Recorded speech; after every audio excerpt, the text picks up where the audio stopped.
Just as we make crayfish powder at home, today we'll be making catfish powder. But why, right? For easy cooking, like you don't always have time for deboning and all that, this is a very good idea. And also for people that don't really like too many obstacles in their foods but will still want to get the whole nutrients needed in their food.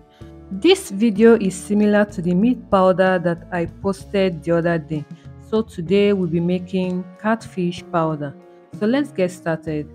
Here I poured out the fresh fish into a bowl, and what I'll be doing is to wash them thoroughly. With cold water, I will just wash off the blood stains and all that before proceeding to the main washing.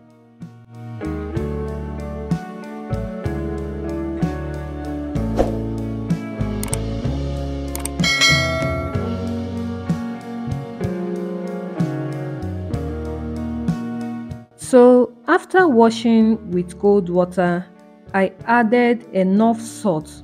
Please, this is not a sea salt. I only use sea salt for cooking. So after adding the salt, I poured in the already boiled hot water, stirred and allowed the fish to stay in there for 40 to 50 seconds. After that, I will pour out the hot water so that the fish will not start cooking. Then I will quickly scrape out the slimy back using a penknife. You can feel free to use anything available. I scraped out and rinsed immediately under the cold water. I repeated this process until all of them were thoroughly cleaned.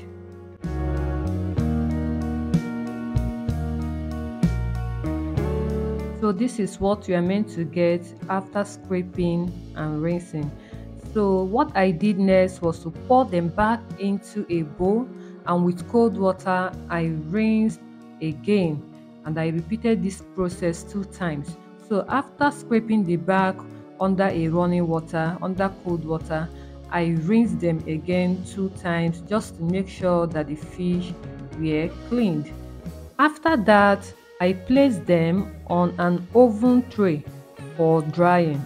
So what I did here was the tails of the fish and the head of the fish, I placed them at the extreme edge of the tray. Then the middle part of the fish, I placed them at the middle of the tray. I did that because I used gas oven for drying, and you know gas oven, the heat comes directly to the middle of the tray. So here, after some hours of drying, this was what I got. The catfish were dried completely. You can choose to store it this way and then use anytime you want to cook, but you know the purpose of this video is to make powder out from it. So the next thing I did was to bring them out from the tray, then place them inside a blender so that I'll be blending everything into powder. So I blended both the bones, everything. I blended everything together.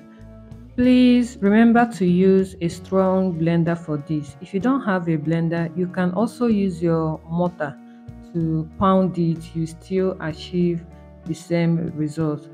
So with a blender, I blended the catfish into powder.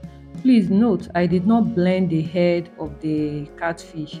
I only blended the other part of the body. The bones on the head are very strong. So after blending, this was what I got. Our catfish powder was ready here. So I repeated the same process with the rest of the fish. So after blending everything, this was the result. But I have one final step which is optional. So what I did here was to spread that already blended catfish powder into my oven tray so that I'll just dry it one more time. This will make it to last for 1 month or even more. So I dried it just for 10 to 15 minutes, and this was what I got. So I transferred into an airtight container and stored. So guys, this is the end of this video. I hope you enjoyed it. Please, if you do, kindly give it a thumbs up, subscribe, share, and I hope to see you in my next video. Bye bye.